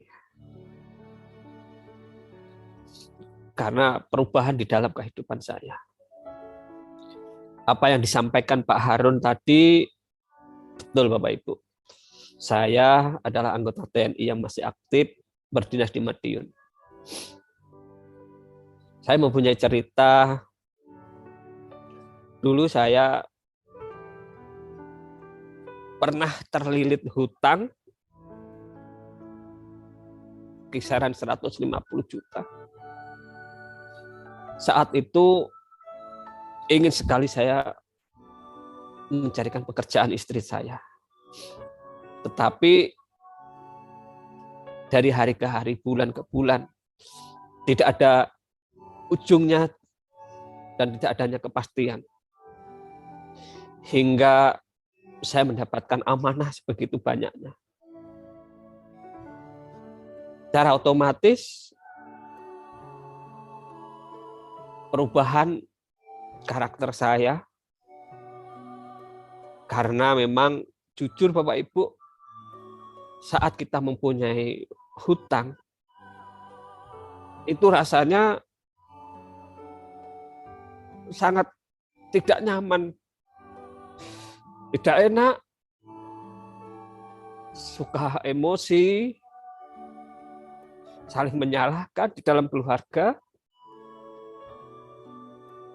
Bahkan karena permasalahan hutang ini sering memaki-maki istri.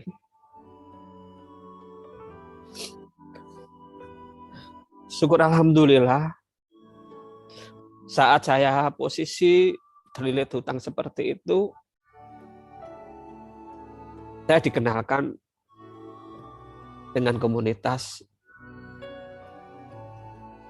ini, dikenalkan dengan Bapak Juli Irmayanto almarhum, dikenalkan dengan Bapak Haji Harun Ar-Rasyid dan Bunda Hajah Mariana Susanti. Dari situlah ada perubahan-perubahan di dalam kehidupan saya. Karena beliau mengajarkan tentang dahsyatnya keajaiban rezeki yang memberikan ilmu tentang hati, pikiran, dan sikap. Bahkan saya pun melakukan terapi dahsyatnya keajaiban rezeki, terapi memaafkan, terapi syukur, terapi ikhlas. Awal mula saya pun sebetulnya jujur Bapak Ibu, agak menolak tentang ilmu dahsyatnya keajaiban rezeki ini. Namun saya terus merenung dan mempelajari dan mempraktekkan ilmu dahsyatnya keajaiban rezeki ini. Subhanallah, saat saya total mempraktekkan, mengamalkan ilmu dahsyatnya keajaiban rezeki dan selalu dibimbing dari Bapak Haji Harun Ar-Rasyid, perubahan di dalam kehidupan saya dan keberkahan dalam kehidupan saya berangsur membaik dan sangat luar biasa. Saat saya terlilit utang rasa emosi, tetapi setelah mengenal ini, subhanallah, hati semakin tenang, hati selalu bersyukur, bahkan keluarga pun semakin damai, semakin tentram. Dan yang sangat luar biasa Bapak Ibu, di dalam kehidupan saya, Allah hadirkan saya bersama istri tercinta bisa ke Baitullah. Ini keajaiban yang sangat luar biasa. Karena jujur, waktu itu saya tidak terlintas di dalam pikiran saya untuk ke Baitullah. Karena memang keadaan ekonomi. Namun, setelah totalitas mempraktekkan ilmu dahsyatnya keajaiban rezeki ini, Allah mampukan kami, Allah takdirkan kami bisa ke Baitullah. Dan syukur alhamdulillah Bapak Ibu, berangsur amanah kami bisa kami selesaikan. Dan saya yakin keajaiban itu pasti ada saat kita betul-betul yakin Allah bersama kita. Terima kasih Pak Harun. Terima kasih Bunda Hajah Mariana Susanti. Subhanallah, alhamdulillah, wa la ilaha illallah, wallahu akbar. Pak Budi dulu orangnya keras, tapi sekarang hatinya lembut ya. Beliau bercerita aja sambil berkaca-kaca. Karakternya berubah Bapak Ibu. Mudah-mudahan dengan testimoni tadi bisa membuat Bapak Ibu yang saat ini mungkin ya putus asa, hilang keyakinan, bingung karena terlilit utang. Tidak usah khawatir Bapak Ibu. Allah janji di balik kesulitan itu pasti ada kemudahan. Ya, yang penting coba praktekkan ilmu keajaiban rezeki. Apapun bisnis Anda, apapun pekerjaan Anda. Pak Harun, Kok saya bingung ya? Itu teman-teman bisa beli mobil, bisa umroh, bisa terus uangnya dari mana itu? Uangnya dari mana? Masa cuma mempraktikkan ilmu terapi terus dapat uang? Masa cukup saling memaafkan istri tiba-tiba dapat uang? Ibu bapak pengen tahu nggak uangnya dari mana? Yang pengen tahu nggak tangan? Besok. Besok adalah pertemuan kita yang terakhir. Ya, dari mana uang-uang itu?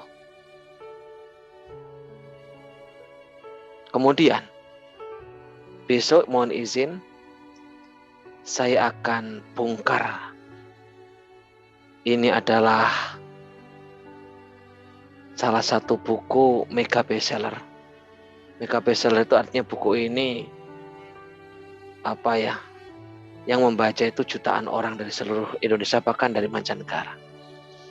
Penulisnya adalah Bapak Haji Juli Irmayanto almarhum. Buku ini ya, sebelum beliau meninggal dunia, beliau menulis ya banyak hal yang alhamdulillah wasilah buku ini banyak merubah kehidupan banyak orang. Bapak Ibu, izin ya, saya tidak jualan buku. Saya tidak jualan buku. Saya mohon izin untuk bedah buku. Judulnya adalah 1 tahun jadi miliarder. Saran kami buat ibu bapak yang mungkin penasaran dari mana uang itu berasal. Atau ibu bapak yang saat ini terlilit utang entah miliaran, entah triliunan, entah ratusan juta. Kalau Anda utangnya pengen lunas, pertemuan terakhir besok jangan sampai tidak hadir. Insya Allah Bapak Ibu. Ya, insya Allah mudah-mudahan wasilah kajian ini ibu bapak hidupnya makin sukses, sehat, kaya berkah. Baik, pertemuan hari ini sebelum kita akhiri, izin saya akan tayangkan video sangat inspiratif. Kenapa sih kita harus kaya? Karena salah satu zikir, sebaik-baiknya zikir adalah khairunas anfa'ulinas, memberi manfaat kepada banyak orang lain. Pertanyaannya, bagaimana kita bisa membantu banyak orang lain? Kalau untuk membantu kehidupan diri sendiri, kita nggak sanggup. Maka kita harus kaya, biar kita bisa longgar untuk menolong mereka. Video ini menggambarkan ada anak ya, yang ditinggal meninggal kedua orang tuanya. Dia hitung sebatang kara, anaknya masih kecil, mungkin umurnya sekitar 10 tahun. Dan dia punya adik yang umurnya baru 5 tahun. Bayangkan, hidup hanya berdua. Lihat bagaimana ceritanya.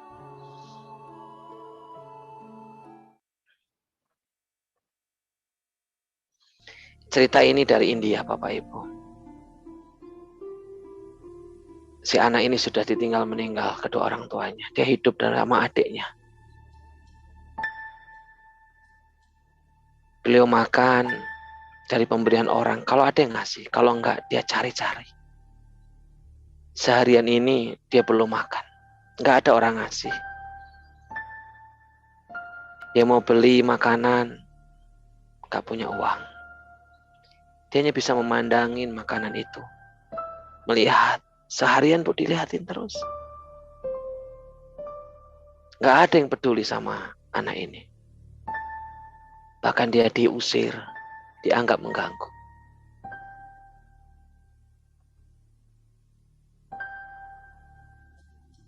Coba bayangkan kalau itu adalah keluarga kita.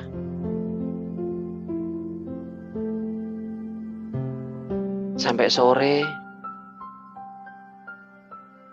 dia belum makan. Dia tunggu sampai keajaiban terjadi, Bapak Ibu. Tiba-tiba ada gorengan yang jatuh. Mari kita saksikan. Ada gorengan jatuh. Dia lihat, alhamdulillah, ada makanan jatuh. Dideketin makanan itu, Bapak Ibu, karena seharian belum makan. Adiknya yang ada di gudang juga belum makan. Diambillah, kemudian dibersihkan gorengan itu. Dia mau makan, ingat adiknya belum makan. Dia nggak tega untuk makan. Dibuat mainan, sambil berharap ada kue jatuh lagi.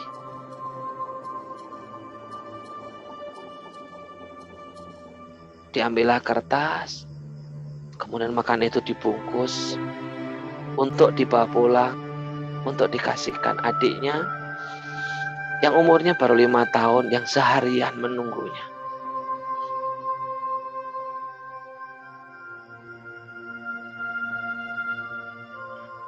Hari mulai gelap, si anak akhirnya pulang menemui adiknya. Banyak orang-orang seperti ini di kanan kiri kita.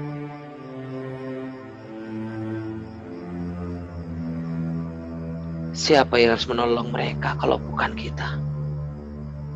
Tapi masalahnya kalau kita sendiri masih miskin, kita terlilit hutang, buat makan susah, bagaimana kita bisa nolong mereka?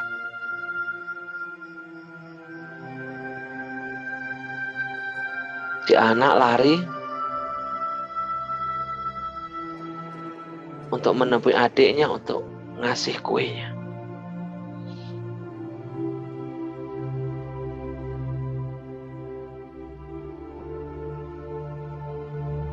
Cukup jauh Bapak Ibu.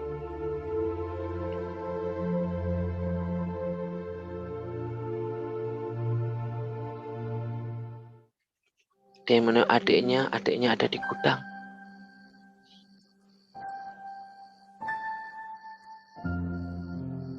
Adiknya lagi menunggu. Seharian belum makan. Orang tuanya sudah gak ada. Disuapin dengan penuh kasih sayang.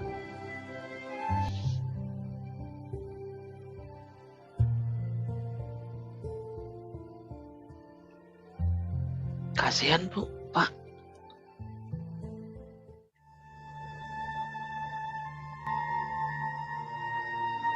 Lihat adiknya senang. Dia nggak tega lihat kakaknya belum makan, disuapin kakaknya.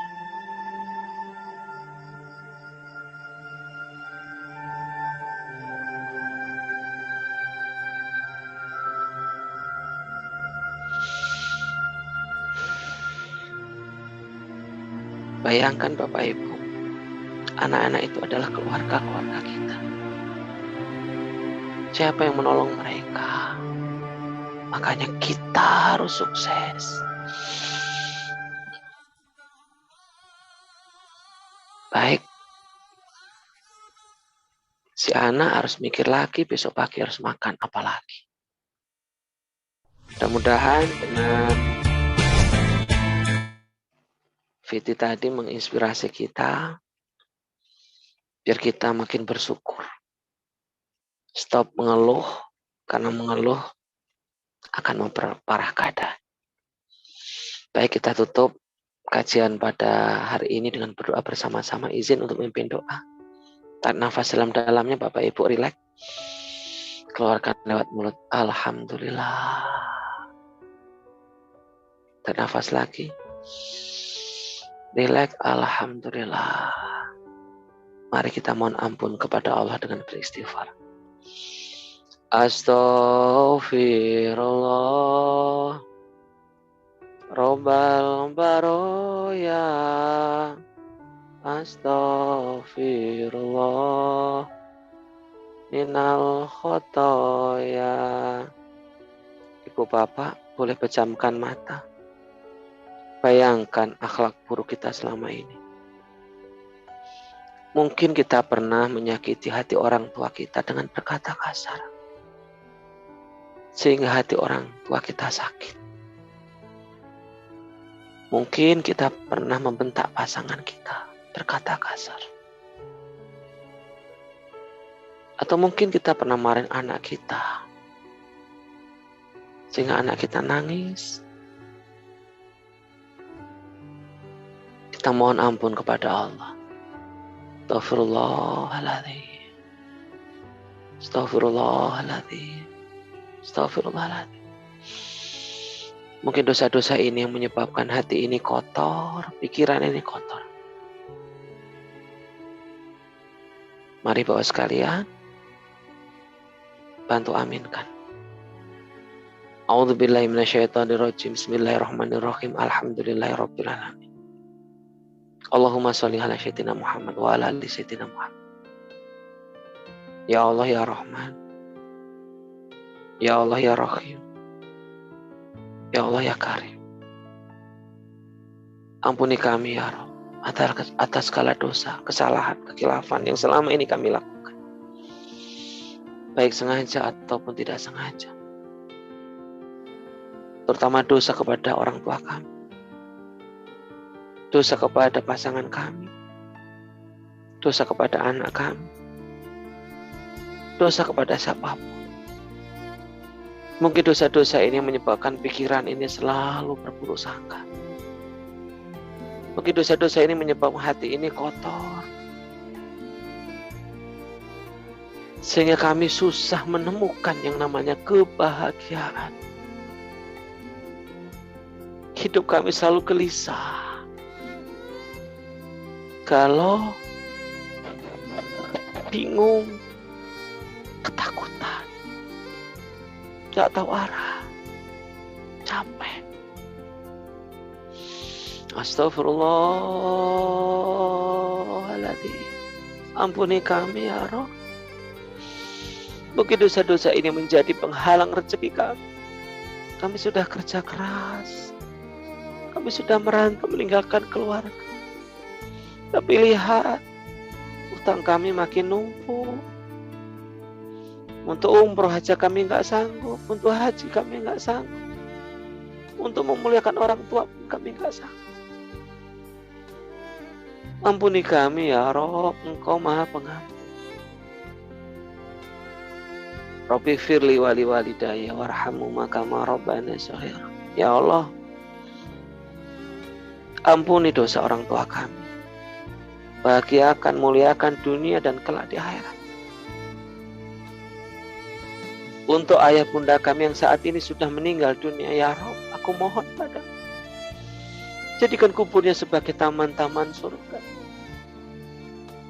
Jadikan segala amal solehnya sebagai sahabat di alam kubur. Aku mohon ya Rabb, jangan siksa orang tua kami di sana.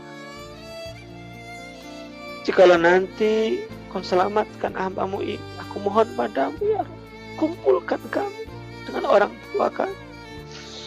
Karena surga akan sepi tanpa kehadiran mereka. Ya Allah, maafkan kami. Kami belum bisa menggandeng orang tua kami untuk hadir ke tanah suci. Kami belum bisa memberikan yang terbaik untuk orang tua kami. Maafkan kami ya Rabb. Sampai hari ini kami tunda-tunda panggilan-Mu ke tanah suci. Allahumma ya Allah, tanamkan di hati kami kecintaan hanya kepada-Mu. Jadikan kami ya Rabb keluarga sakinah mawaddah warahmah. Jadikan anak-anak kami anak-anak soleh-solehah. Bimbing kami ya Rabb dalam kehidupan ini untuk menjadi pribadi yang baik, pribadi yang pandai bersyukur. Bukan pribadi yang sering mengeluh menyalahkan keadaan. Ya Rabb, cepat atau lambat kami pasti akan meninggal dunia. Matikan kami ya Rabb dalam kondisi terindah, terbaik, husnul khotimah. Rabbana atina fid dunya hasanah wa fil akhirati hasanah wa qina adzabannar. Walhamdulillahirabbil alamin. Amin. Amin ya rabbal alamin. Baik Bapak Ibu, sekali lagi terima kasih banyak sudah berkenan mengikuti kajian kami dan mohon maaf bila mana apa yang kami sampaikan tidak sesuai harapan. Sekali lagi perjumpaan kita tinggal besok ya. Kesempatan untuk hadir, jangan sampai terlewatkan. Ya mudah-mudahan walaupun pertemuan kita hanya 3 hari, mudah-mudahan bisa merubah kehidupan kita menjadi lebih sukses, lebih sehat, lebih kaya dan lebih berkah. Amin amin ya rabbal alamin. Cukup dari saya, ihdinas siratal mustaqim. Assalamualaikum warahmatullahi wabarakatuh. Saya kembalikan ke host utama, silakan. Insya Allah, tabarakallah. Terima kasih Pak Harun atas ilmu yang disampaikan hari ini. Insya Allah akan membawa perubahan yang besar untuk diri kami. Hidup yang menjadi lebih sukses, sehat, kaya, dan berkah. Amin. Baik, Bapak Ibu semua yang sudah hadir pada hari ini, terima kasih atas kehadirannya. Berjumpa kembali esok malam dalam sesi ketiga Dikejar-kejar Rezeki Tanpa Batas. Saya selaku host pada hari ini, mohon maaf lahir dan batin, mohon undur diri. Terima kasih atas kebersamaannya. Billahi taufik wal hidayah. Wassalamualaikum warahmatullahi wabarakatuh.